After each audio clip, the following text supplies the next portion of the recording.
Hi, everyone. We're starting to see participants coming on. We expect people to be signing on over the next moment or two. So we're going to give people a few moments as they log in, they log on to their Zoom, and we all get together.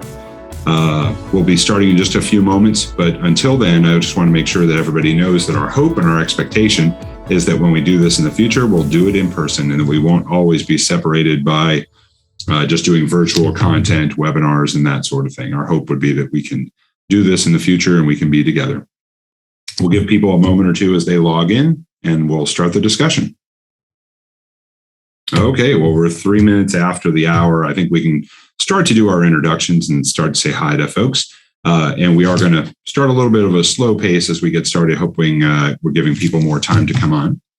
But let's go ahead and get this conversation started. My name is Matt Curtis. I'm the founder of Smart City Policy Group. We've been working with local governments and travel organizations around the country and around the world on a variety of different issues that are impacting them, typically from the new economy industries. And almost without fail, most folks know us for our work on vacation rental policy, short-term rental economic impact, the impacts and how to weave in vacation rental and short-term rental to conversations regarding housing, the cost of compliance, and so much more. We're lucky today because this conversation was being sponsored by the MDVRA, the Maryland Vacation Rental Alliance, and you can look up more information on the MDVRA at mdvra.com. They have agreed to sponsor this discussion, which is going to have some really terrific information that we'll walk through here in a few moments about the economic impact and jobs impact of the vacation rental industry in Maryland. One thing I do want to make sure to make aware to everyone, we are recording this discussion today. So if anybody doesn't want to be part of a recorded discussion, one good solution is to go ahead and drop off, and you can always listen to this Zoom call, or you can also ask for a recording at a later date. But if you don't want to be recorded, this is a good time to go ahead and drop off. Other than that, the only people that are visible are the participants in the call, the speakers in the call. They'll be part of this discussion as well. We'll be able to see any of your questions. I mentioned earlier on, if you do have a question, feel free to submit it through the chat icon at the bottom of the window, and we'll try to weave that in throughout our discussion here today. And then what we'll do is we'll certainly answer questions at the end. So feel free to ask any questions there. And if you'd like a copy of this recording, one place you could always email and ask for a copy of it is from us at Smart City Policy Group. So my email address is matt@smartcitypolicygroup.com. I'll introduce our second panel as we kind of get into the stage of this discussion. But I'm going to go ahead and start off with a very specific Maryland-focused talk today. The sponsor of this discussion today, the founder of the MDVRA, the immediate past president of the Vacation Rental Management Association, Jody Rafosco, is going to welcome us to this discussion and have us get started. After that, we're going to speak also with Mike Getty, who's the county attorney for Garrett County. Jody, who's a vacation rental manager in Garrett County, is a proud vacation rental operator in the state. And between Mike, myself, and Jody, we're going to talk a little bit about some big news that we're going to be able to reveal today about the vacation rental industry in Maryland. With that, Jody Rafosco, tell us a little bit about yourself and feel free to welcome everybody to the discussion. Hi, thanks, Matt. Welcome, everyone, and thanks for joining us today. Today, as Matt said, Maryland Vacation Rental Alliance is proud to host this discussion. My name is Jody. I'm the founder of the Alliance, MDVRA, and like Matt said, the former president of the Vacation Rental Management Association. I've been doing this for about 25 years. My father and my mom started vacation rentals in the late 1980s here in Garrett County, Maryland. I grew up in Harford County, Maryland, and my dad and mom sold their boat on the Chesapeake Bay for their first house in Deep Creek. And they started doing vacation rentals when I was in elementary school. And then after college, I ended up moving to Deep Creek Lake and married a local and worked for mom and dad for 12 years. And then when they sold their company to their silent partner, I started Taylormade with my brother and my husband here in Garrett County, which is just one of hundreds of stories that you will hear about other vacation rental managers from across the state of Maryland. from the beach to the mountains and all points in between. Maryland has benefited from the vacation rental industry. But of course, I'm kind of partial to Garrett County here, where I've lived for the last 20 some years. So that's a little bit about me and a little bit about what I've done. My company here in Western Maryland is Taylormade Deep Creek Vacations and Sales. We have about 460 vacation rentals, but I did start off from scratch with one property in 2008. And I have 180 full-time employees, 230 in the high season. So we have quite a few employees that go from in-house housekeepers, hot tub techs, maintenance technicians, laundry personnel, and so on. So I kind of want to get this discussion started off right, and just to go into a little more detail of what Matt discussed. A recent economic impact and job study was commissioned by the VRMA and was conducted by a renowned government economist with a long history of working with cities, counties, and states. The outcome was pretty big. It was bigger than I expected. The vacation rental industry is a massive benefit to the state of Maryland. Most importantly, the vacation rental industry is a benefit to thousands of Marylanders who depend on their jobs for their families and their quality of life. The study found that over 11,000 people sustain their jobs because of the Maryland vacation rental economy. 11,000 jobs statewide. That includes, like I mentioned, housekeepers, laundry personnel, marketing people, hot tub technicians, maintenance people, and many others have a good job because of the vacation rental industry. The study also found that the state of Maryland economy is positively impacted by the vacation rental industry to the tune of about $1.4 billion a year, which is massive. These dollars benefit hundreds of Maryland communities, just like Garrett County, and bring more people, more spending, and more positive impacts than most other industries. That's 11,000 jobs and $1.4 billion. I was just amazed. When I read that, I was just shocked and very proud of that. That's something that I have spent 25 years building on my end in Garrett County. So I'm going to turn this over to discussion to Matt. But I look forward to discussion and continue our work to benefit the state of Maryland and my own Garrett County.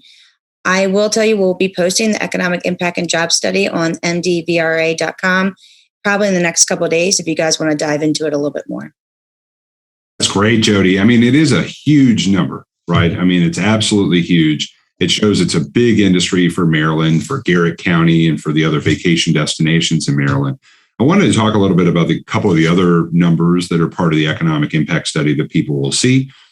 $254.4 million in direct accommodation spending. That's the spending on renting vacation rentals and short-term rentals. $254.4 million for people who are renting vacation rentals in Maryland.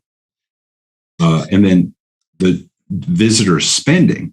So the spending that is done by visitors who are spending time in those different communities, $594.7 million a year.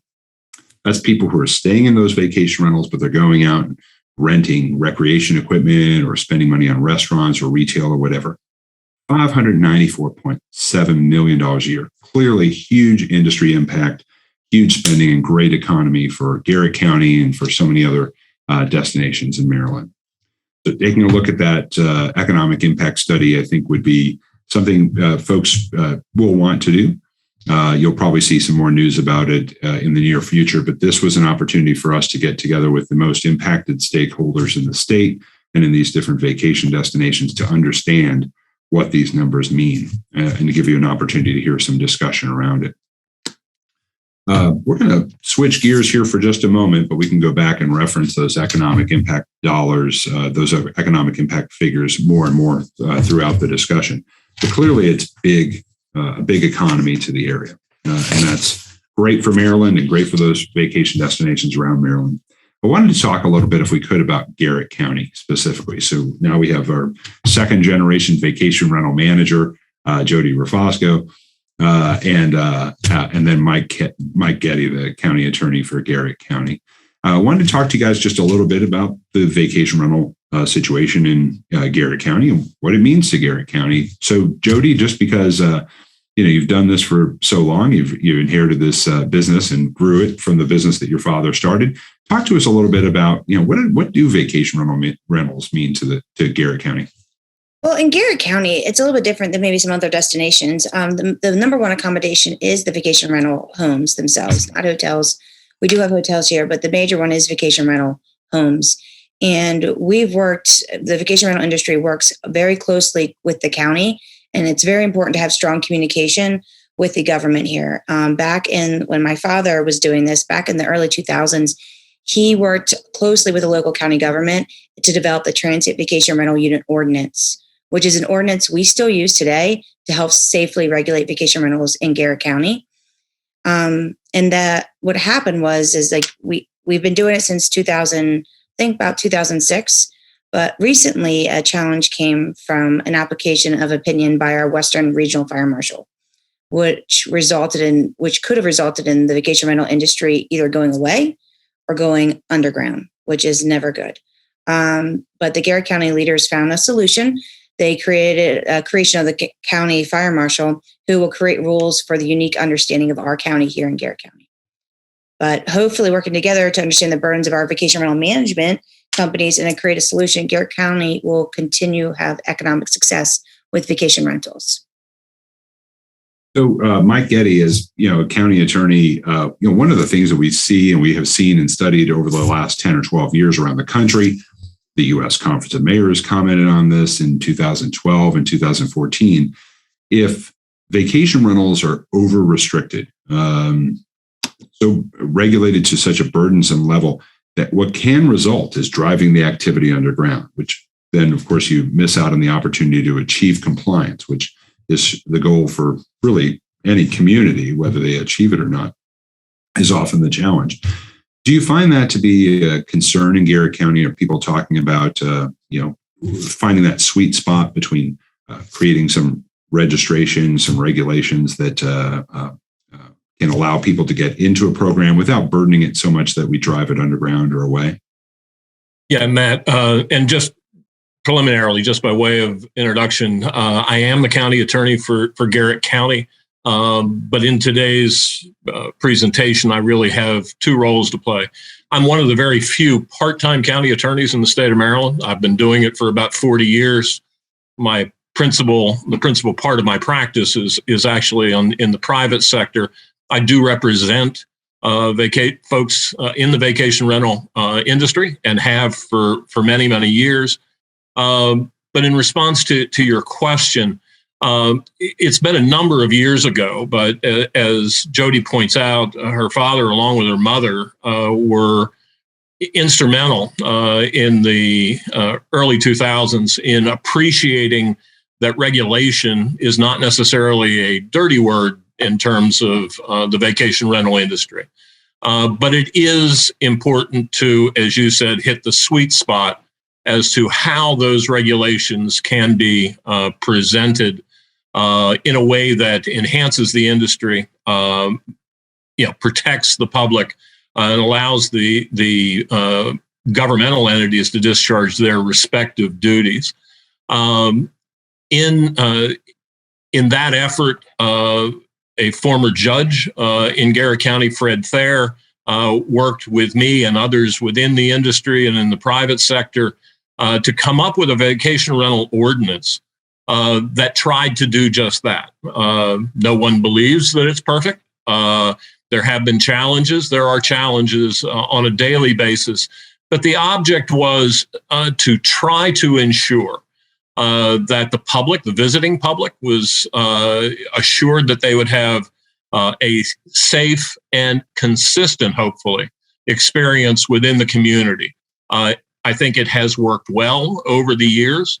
We worked in conjunction with the state fire marshal in the adoption of the ordinance and in the process that was implemented more than 15 years ago to regulate, inspect, and license vacation rental properties within the community. The county, as I said, I think, has been responsive. The industry has been responsive. And I think the public has been the beneficiary of the approach that's been taken to the regulation. There have been challenges. Jody mentioned one in terms of the fire marshal, and that's been the subject of recent activity, if you will, between the private sector and the public sector to try to address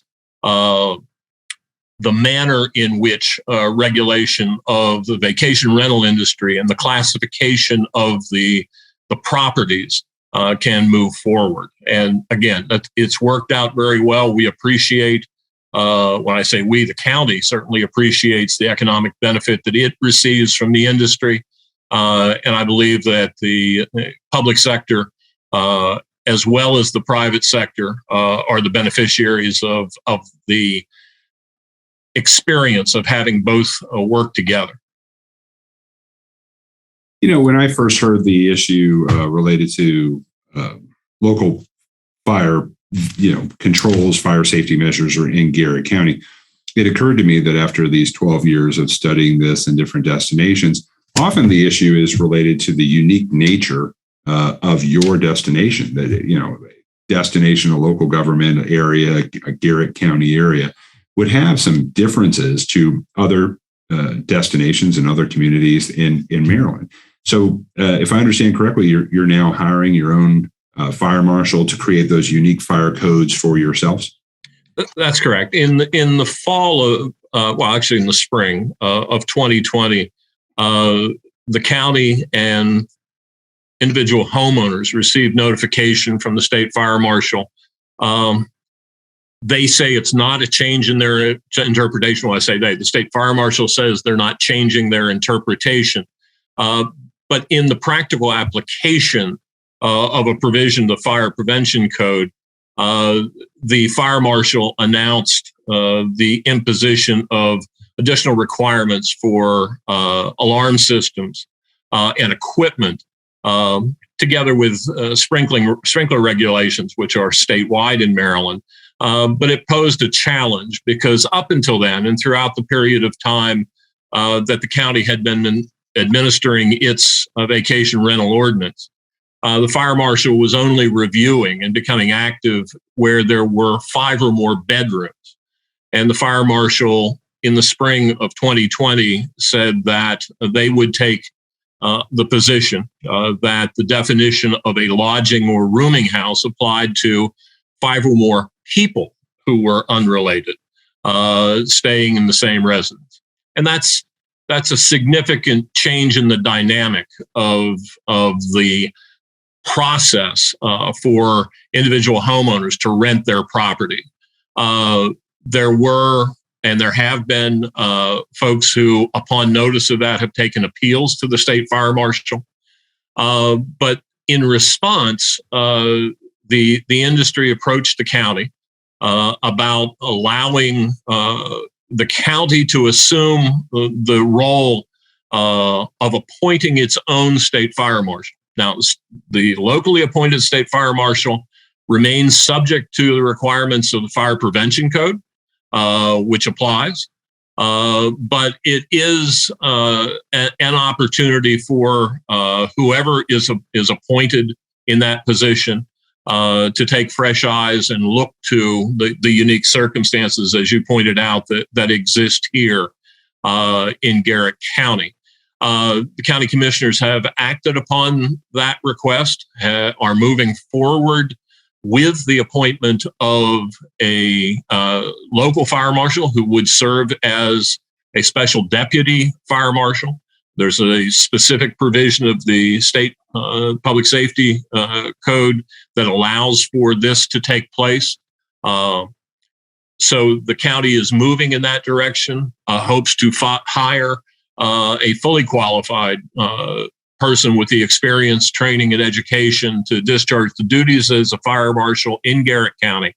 And while there still will be a role, ordinarily there is for the state fire marshal for things like hospitals and other public venues where it may be beyond the scope of local regulation, the regulation and the implementation of the Fire Prevention Code will become a local activity. And there will be a person on site in Garrett County who will be charged with reviewing and interpreting the provisions of the code, again, consistent with the Fire Prevention Code. But we believe that there is within the regulatory scheme an ability to proceed as we had been operating for the prior 15 years within the county. That's great. And I think going back to what we were talking about, achieving compliance and how do you address something, being able to apply the unique nature of Garrett County and the rules around that, and having a fire marshal who's looking at that from that perspective and understanding the needs of your community, the importance of the local economy, and making sure that you are creating that experience where people are having a safe but consistent time when they are visiting the county. If you go through this discussion and you look at different communities around the country where they did try to draw very broad, deep lines as far as creating new rules, heavy regulations, it does seem that time and time again, what that U.S. Conference of Mayors said, almost 10 years ago now, is the outcome. It just drives the activity underground every time. And it's tough. Well, that's great, you guys. It sounds like you've developed a great relationship there. Jody, it seems like part of the benefit of the Garrett County situation, the success in Garrett County, is that there is a level of professionalism and a professional property manager who's engaged and involved in the discussions locally. Do you think that collaboration between you and the other professional vacation rental managers are part of the reason why you have success there? I do. And I think that working together and working with the local government, it's always been open discussions, I think has been made us very successful. And how we've been able to implement the ordinance in the last 15 plus years has been, I think, a success as well. So I think everything has worked really well, but open communication has been beneficial for us. And Mike, just from the government perspective, I know that you don't just have your government hat on today, but do you see that you get better response because you've got these local points of contact with these different management companies, so you're actually able to get questions answered quickly and address any concerns? Absolutely. We are a small county, but in many ways, a uniquely sophisticated county in terms of that type of a relationship. The vacation rental industry, as the numbers suggest, is an important economic engine within the community. It is, I want to emphasize that in the working relationship we have, the county has with the vacation rental industry, prominent in all of those discussions and concerns and in the guidance is the assuring or taking all the steps we can to assure, that visitors are experiencing a safe environment, in the homes.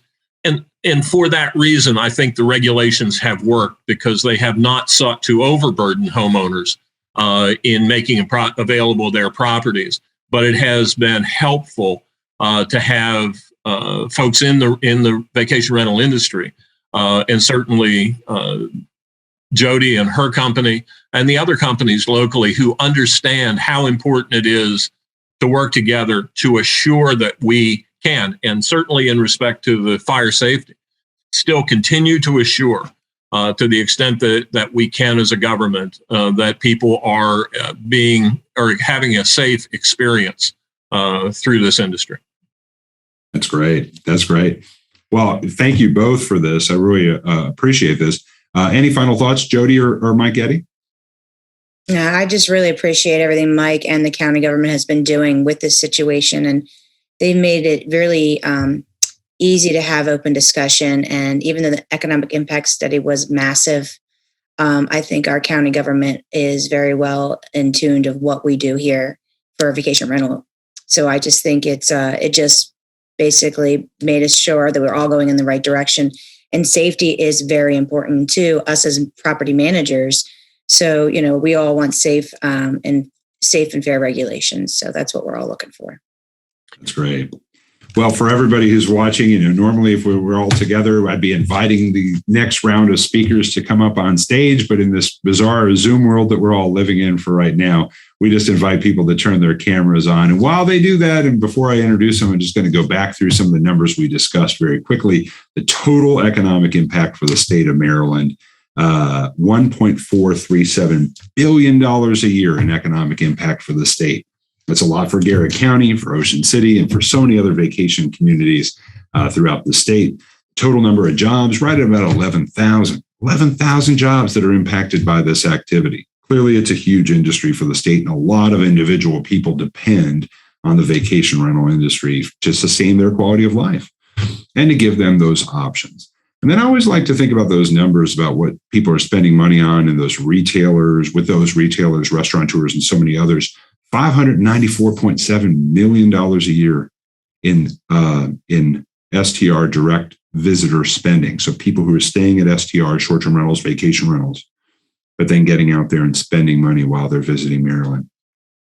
So some big numbers, and now we've got some great folks who are joining us to talk a little bit more about the industry. Remember, folks, anybody watching, feel free to ask a question through the chat icon at the bottom, and I'll try to weave those into the discussion or ask them at the end of the talk as well. So I'm going to do a quick round of intros, and then I'm just going to facilitate this discussion to make it fun. I'm going to go through my friends just in order of which I think I'm going to call on them for questions, but I'm going to start off and just say hi to Tyler Fisher from Key Data. Key Data is going to be your resource for any information your community needs or the state of Maryland needs to really understand the vacation rental industry, the growth of the industry, how well it's doing, and who's using it. It's a constantly evolving industry. Key Data and Tyler Fisher are going to be your go-to resources.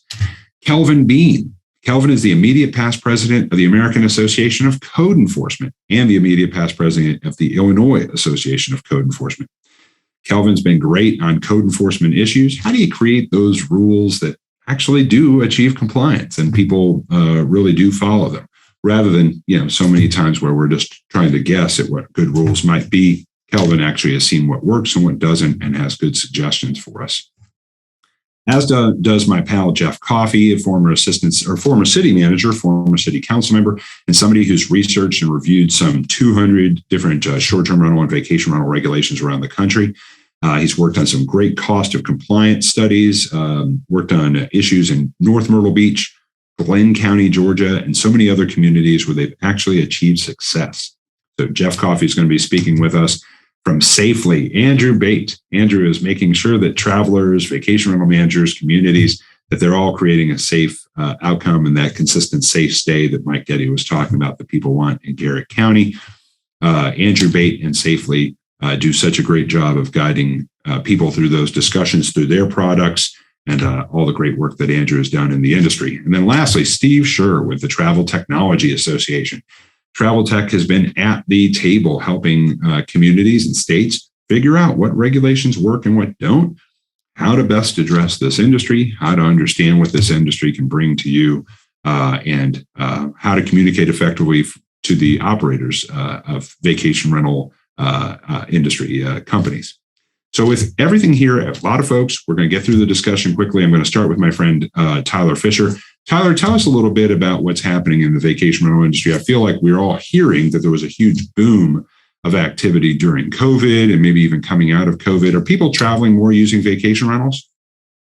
Yes, I think absolutely. Like as you look at the type of visitor who's adapting and utilizing that type of accommodation, there's been a huge shift grown since COVID in 2020, and it just continues to grow. As we see,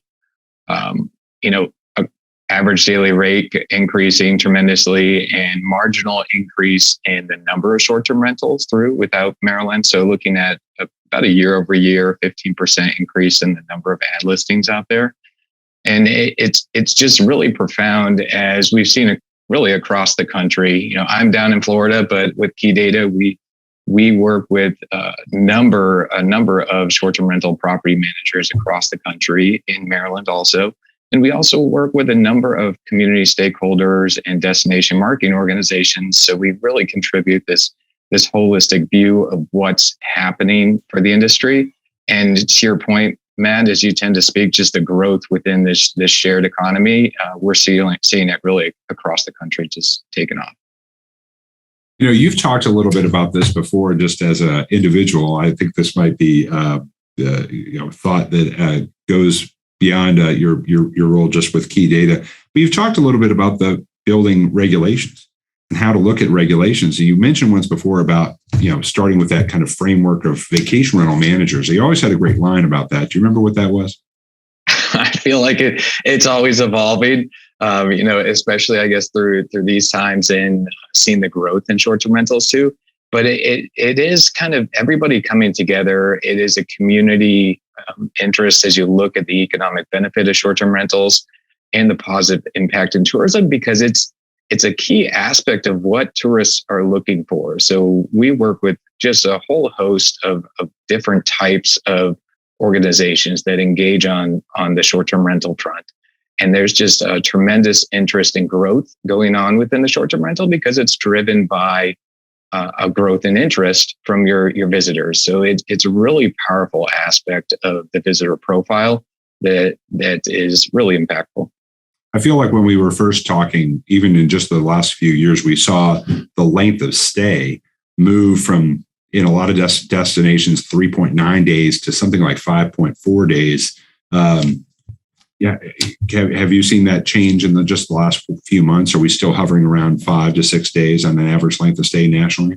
So specific to Maryland, sorry, I pulled that one up for us here. But for Maryland, looking at houses, so last year there were about 4.2 days for the houses that we do kind of have visibility through our partners. And then condos about just over 5 days. And there was an incremental increase year over year in that. But I think it's really interesting as you're looking to digest the impact of these visitors. They are definitely staying longer in short-term rentals than in hotel accommodations. And we see that through our destination marketing organization partners too. And I was just going to contribute to, with my background and now with key data too, really engaging with property managers like Jody is tremendously valuable to have all these key stakeholders in these discussions, and really appreciate everybody contributing on this webinar too, because I think it's really important. There was that line I was looking for. I couldn't remember what it was. It was about engagement. That's right. I mean, certainly in the engagement, and I think we see greater success the better the engagement whenever we've looked at that around the country. Well, for everybody, obviously key data and Tyler can be a great resource. It's hard to make good decisions about how to view this industry without understanding the data. And Tyler can be that resource for you. Kelvin, Kelvin Bean, you've worked in code enforcement for such a long time. You've worked in local government for such a long time. This has been an interesting issue for you to get involved with for the last few years. You've been such a voice on this issue about how to create those good regulations that work. What do you view that key? I mean, you've seen this in other areas. How do you get people to adopt new ways of creating some basic safety rules? What's the key to getting people involved in a program like this when you're talking about creating a program for vacation rental regulations? Well, good afternoon, first of all. It's important that we get all the stakeholders involved. That's the local government, all of the owner-operators of the vacation rentals, because coming from a background in enforcement, enforcement personnel tend to be a little heavy-handed because all they know is enforcement, but it's a delicate balance that brings the success of business cooperation along with enforcement within the city. And every city is different. So, depending where you're at regionally, it matters, that we get together on a regular basis in the group setting to find out which would work best for us, which ordinances we think may be cumbersome. We don't want people to not register, but we don't want to under-regulate and jeopardize the safety of those vacation rentals properties. So we go back to that phrase, finding that sweet spot. We have to find that spot that works. Is it better to try to get people into a program than make unnecessary kind of burdensome hurdles for folks? Listen, it's always best to take care of it on the front end. I'm a firm believer in communication early and often. If I'm clear on what I'm going to require, and the neighbors are clear on how this is going to impact the neighborhoods where the vacation rentals may be. I'm all about the front end. Take care of on the front end. Better to be proactive instead of reacting to situations. So I do believe that very early in the process that communication to and fro is imperative to the success of rentals. And then, interesting question about COVID, but, you now have to deal with officers and the greater community that you have represented, being all the officers in the United States and then in your role with the state of Illinois. These folks who might be going out and responding to issues at a home, at a vacation rental, is COVID a concern that you are addressing? Very much a concern when it comes to COVID and doing inspections and doing enforcement. What I can speak to is through my research is that we code enforcement much rather prefer to be dealing with people who are managing property management companies as opposed to individual owners, because they have regulations in place, they have policies and procedures in place that would allow us to feel better about the safety of occupants going into vacation rental as opposed to a one-off operator who may or may not be, making sure that the property is, habitable. Right. You just get that high rate of professionalism. Oh, definitely. Yeah. Well, thank you so much, Kelvin. And we're going to probably be talking a little bit more in just a second. Jeff Coffey, I feel like something Kelvin was just wrapping up on is something you've mentioned before. Jeff Coffey, a former city manager, former city council member, has worked on dozens of different short-term rental and vacation rental regulatory issues. You've said that before as well, that you get that high rate of professionalism with vacation rental managers, and they are paid to help ensure that those individual homes are being compliant. Speak a little bit to that. Absolutely. You'll find that the property managers are professionals and they know what they're doing and they do it day in and day out. That's all that they do and they do it well. And so the trick that you have is to set up regulations that are narrowly tailored to address the needs of the community and the vacation rental industry while still maintaining the ability to have the economic benefits and the tourism and all the things that are so valuable to the character of the community. And you'll find that the property managers are absolutely the best vehicle for doing that. Jeff, you had a phrase that we've discussed before where there's such an impact on a city budget or a county budget when you overregulate this activity. We call it the cost of compliance, that eventually you're starting to basically spend city or county resources to enforce policies that might be just unnecessarily overly restrictive. I know you've seen that in some other communities. Talk a little bit about that. Yeah, so some of the things that you see is folks that come in and take a shotgun approach to a narrowly focused problem. And they will come in with a whole host of regulations to regulate the industry when they may have a specific problem, be it parking or noise or trash. And a very simple ordinance that's drafted to focus on the specific issue will solve the problem. However, when you overregulate, when you have a broad sweeping ordinance that regulates activity, you have three costs. One is it drives some people out of business. And so you lose the tourism dollars, you lose the tax dollars, you have that loss of value to the community and the character of the community. The second thing that you lose is the dollars that it takes to enforce the regulation that's not doing what it should do. And so the more you're spending on an ordinance, the more money that comes out of the tax pockets of the taxpayers' dollars. And it's just ineffective and inefficient. And then the third thing you lose is those businesses that choose not to comply with the regulations, go underground, quit paying taxes, or never start paying taxes. And you still have the problem, but you have no solution for those individuals absent draconian or drastic enforcement measures. And I feel like when you looked into this in a couple of different communities, you were even getting into the weeds on how this would impact FTE hours or specific FTE. Right. So as an example, I mean, the permitting process, depending on how onerous it is, could take, 5 to 10 minutes of processing the application up to 2 hours.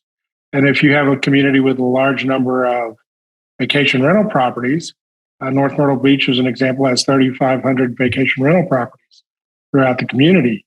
If you have a 2-hour process, an application process that requires staff input to process and assess the application, that's 7,000 man hours. And it's just unreasonable for the community in the city to be able to do that. And I think you were even looking, if I remember correctly, in North Myrtle Beach about some of the desires of the community where they were looking at wanting to hire some new FTEs for positions around parks or police, but that unfortunately Right. FTE hours were going to have to be spent on some proposed regulations. It's a neat concept you have there. That's exactly right. And one of the things that we found in that particular community was that we did engage the community. We did engage the city staff and city council, and we came up with ordinances that were narrowly targeted to the issues that were unique to North Myrtle Beach, and they were able to continue to be able to operate their businesses with minimal impact to the operations, to the cost, to the enjoyment of the community and enjoyment of the vacation rental guest, while still addressing the problems at a minimal cost to the city. There are solutions, there are efficient solutions, but it takes time, energy, and effort to work through to find those solutions for a particular community. Well, it goes back to something Kelvin and Tyler were saying about engagement, right? Right. Getting engaged early and often. Well, thanks, Jeff. Thank Andrew you. Bate, you also have studied this so much. You've spent a professional career creating safe and consistent experiences for travelers and vacation rental managers, vacation rental operators, I should say. Talk to us a little bit about Safely, what you do and what you've seen. Yeah, well, fundamentally, when things don't go well, we pay for it. So we really, really, really care, just like all of us do in our communities. But at Safely, we answer two questions. Who's staying in my house and what happens when something goes wrong? Who's staying in my house? We screen for felons. We screen for sex offenders. We have a contributory database of bad guests. Those are people who should never rent again without the right supervision. We help our customers turn those guests down in a way that conforms with the Fair Credit Reporting Act and the Fair Housing Act. And then we pay for things when it goes wrong. We back every reservation with $1 million insurance policy, no deductible. So really anything between $0 and $1 million, if there's a code violation, someone injures him or herself, that's all covered by our insurance policy. So I describe all that because anytime things get bad, we've seen it. And so I'd love to answer any questions about how bad sure. it gets. But I feel like once before I've heard you talk about that from the perspective of, are there the supportive claims that back up that, you have the, kind of consistent challenges and problems that, so many, so many stories that you hear about from different community members, but that there isn't really the data to support that. And don't let me speak for you, please. No, and that's exactly it. I mean, of course, we all read the paper. We all have a friend of a friend who heard this horrible story about this horrible party. And of course, as property managers, we've seen our own bad situations. But the numbers, and we've insured over 1 million nights so far, the numbers are about 3.1% of reservations have some sort of insurance claim. Of those let's call it 3%. Then we look at 1% of all reservations. Those are what we consider negligence. We have 3 categories of bad stays. One is just an accident. You file a claim, you spilled something, like whatever. We do it all the time. Then there's negligence. So that's 1% and 1%. That middle 1% we call vacation brain, which is where people, like very smart in the real world, they come to a vacation home, they're on vacation, and they leave the bathtub on, they leave the stove on, they think they can push against the rails on a balcony, things like that. Like they must be smart people in real life. They just aren't, but they're not negligent in that case. But fundamentally, what you're saying is about 1% of reservations that we see have some sort of negligence. But then when you look at what's the order of magnitude of that negligence, it still becomes very low, because even a bad party, the damage isn't significant. It could be $10,000 of damage, but when we're looking at like across that 1%, still only a third of that is even something that becomes noticeable outside of the house. That data always reminds me of a data project we did when we pulled the number of 911 and 311 calls in a specific community. We were able to find that the number one complaint call was from the operator of the property reporting that their trash had not been picked up. And far, far down, we actually had a small number of challenges which were in violation of existing municipal rules. and could be addressed. Well, that's great to be able to show that the data just supports that there's not, the challenges, that you don't see that, the claims to support any real challenges there. Talk to us for just a quick second about Safely and tell us where people can find out more information about you. Oh, sure. We're at safely.com. And we're at every conference. If you go to a property manager conference, we're there wearing orange. That's great. And so you can email me, Andrew@safely.com. Andrew@safely.com. And for all the folks who are watching from a destination marketing organization or a city or a county, just knowing that there's tools like Safely and, of course, like Key Data out there that you can go to with any questions. They have so much information about this industry. These are some great folks here who can answer, as well as our other folks. And then that brings us to Steve Shurer. So Steve has been at the table for a long time, helping so many different states and communities, destination marketing organizations understand this industry. He is the president of the Travel Technology Association. He understands that intersection of the travel economy, and he has seen so many of these economic impact numbers and been part of so many of these discussions about how we achieve compliance. Steve, I don't think you knew the economic impact numbers. I know you didn't before this conversation. How does that hit you as far as a big number? Is that economic impact number and the total number of jobs in Maryland big? It's huge, but it doesn't surprise me, right? We in the industry know what a valuable contribution short-term rentals provide local and state economies, and we try to tell that story all the time. So to have a study that actually quantifies it for policymakers is absolutely really powerful, really important. And it helps establish a foundation for the discussion between stakeholders and communities, right? And everything that you've discussed today, Matt, Mike, and Jody's experience in Garrett County, the theme of engagement, it's something that we've been preaching forever. So my organization we're essentially the National Trade Association representing the platform. So my members include Airbnb and Vrbo and TripAdvisor and Booking.com and a bunch of others. And the short-term rental landscape is something that obviously we've been watching and engaging with policymakers at the state and local level. And I would admit that the industry has evolved its stance over time, whereas there used to be a battle everywhere we went, and now the mantra is let's work together. Because everything you heard today, which is when all the stakeholders are at the table, when everyone understands what the city's trying to achieve, there is not a one-stop solution that fits all. That's why we don't have model policy that gets passed around from one city to the next, because every city has their own priorities and objectives and different ways of achieving those objectives. And we recognize that. And so our members have invested heavily in resources that in terms of personnel that can work closely with community leaders on these solutions, as well as establishing direct communications pipelines between the cities and the platform. So when there is a problem, there's someone that they can reach out to, right? So we're working together. We're trying to solve these issues, minimize problem listings. Airbnb and Vrbo announced late last year that they've established a partnership where they're going to start to share data on problem renters. I mean, that's just one example of how the platforms are now acknowledging or working with communities to try to make it better for everybody. Let's all face it, you know this as well as I do.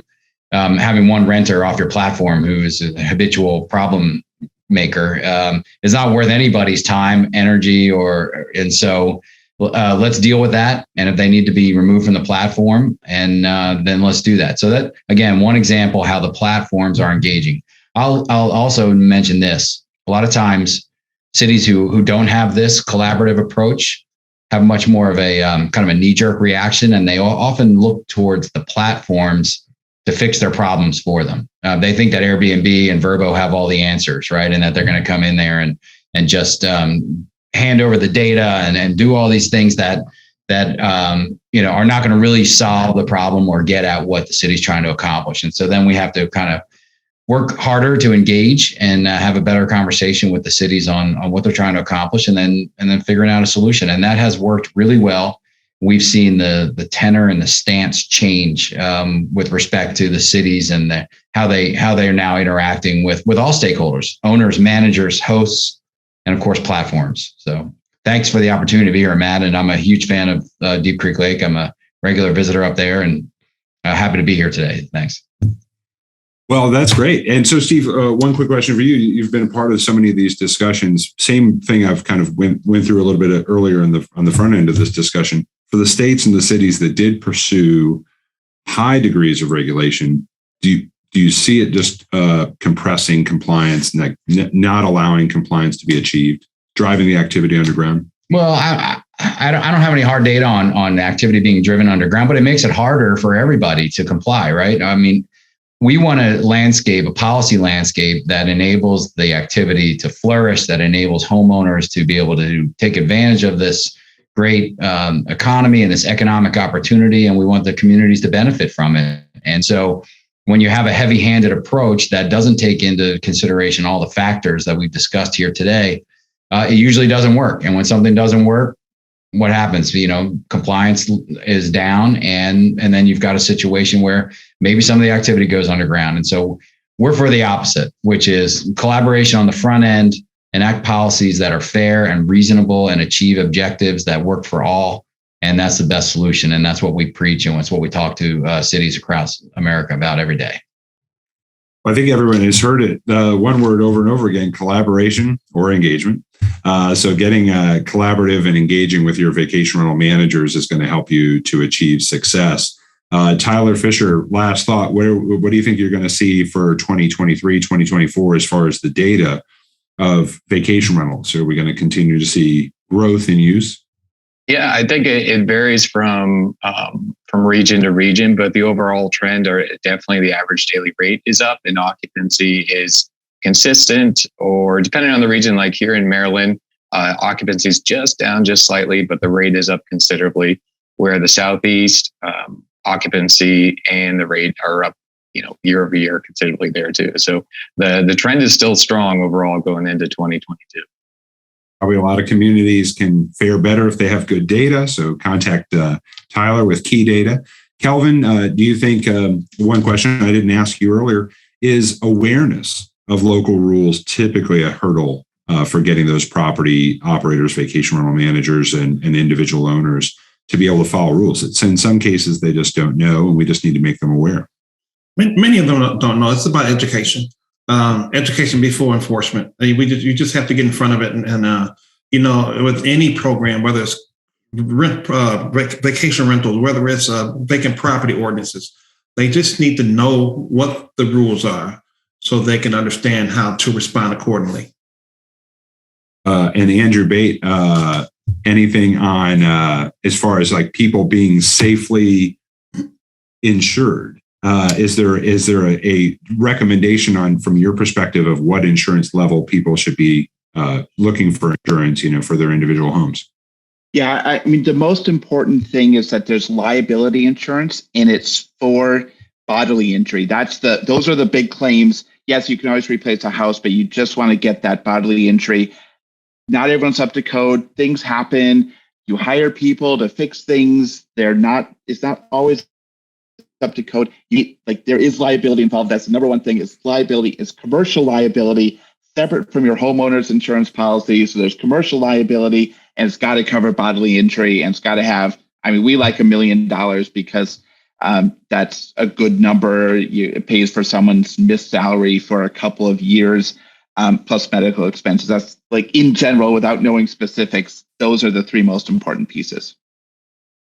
Jody Rafosco and Mike Getty, will Garrett County see the $594.7 million in spending as a huge number, the 11,000 jobs, and the $1.4 billion in economic impact? Will that be will those be eye-opening figures for you there locally in Garrett County?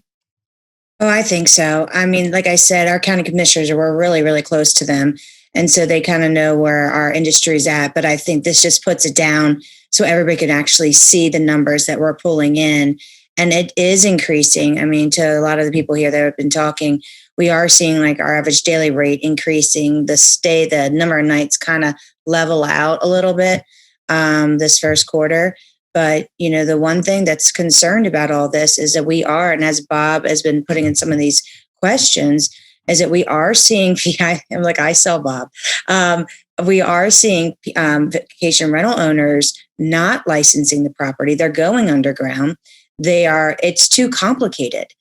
they've made this new, the new regulations have become too complicated, and they're just kind of, and not only are you losing because they're not complying, you're also losing the taxes, and you're losing, then it's concern with safety. So it's, like I said, as my father did, in 2006 with Getty and Judge Thayer, we're all about safe. We want our guests and our guest experience to be safe. We want them to enjoy the area, and we want them to return. So, that's why we're putting a lot of emphasis. This is why I've been very concerned about this. I want compliance. I want everybody that's buying a property here in Garrett County to understand the regulations, and that they're good and fair and safe regulations. So I appreciate everybody's time on here. I know that you guys give up part of your day to do this. And Matt, your time, you have been remarkable helping us here, forming the Maryland Vacation Rental Alliance and bringing people together, because it's been taking a village. There's a lot of us that come. And, it's interesting for all the other areas that hopefully are watching this, is that I thought we had regulations and I thought we were good. And then this came out of left field. And so you need to stay involved. You need to work with your community. You need to work with your government, and you need to work with other vacation rental managers to make sure that you do have safe regulations in your area. What a message for a founder of a industry alliance there in Maryland. Get engaged. Join the MDVRA at mdvra.com. There's more information there. Look for the announcement of the economic impact study and jobs report. That'll be released to the press and also be posted on the website as well. Remember some of the different things that were said. Mike Getty talking about creating that safe and consistent experience for those individual communities. Tyler talking about the growth of the industry. And really, if everyone heard correctly, understand that data will help you to make the most out of your local industry. So contact Key Data for that information. Kelvin, education before enforcement makes all the sense in the world. Let's achieve compliance there locally. And Jeff Coffey talking about that cost of compliance. Andrew Bate talking about the importance of insurance and making sure that we're creating that safe experience for travelers, but also looking at those numbers, that there is not the consistent problems that we so often can get our brains wrapped around when you read those stories that you see in the paper. Sometimes just doesn't, data doesn't support it. And then Steve Shurer just talking about the importance that the individual online travel companies have placed on this, making sure that they're engaged at the table and helping communities to achieve that level of compliance themselves and the understanding of the industry. So thank you all for joining us. Feel free to email us any questions. We really appreciate you. I think I failed to mention one quick thing. Jeff Coffey is just finishing up a slew of cost of compliance studies, housing and economic impact studies. You can contact him through our website at smartcitypolicygroup.com. It's always good to have information whenever you're making decisions. Thank you all for joining us. We hope you have a great day.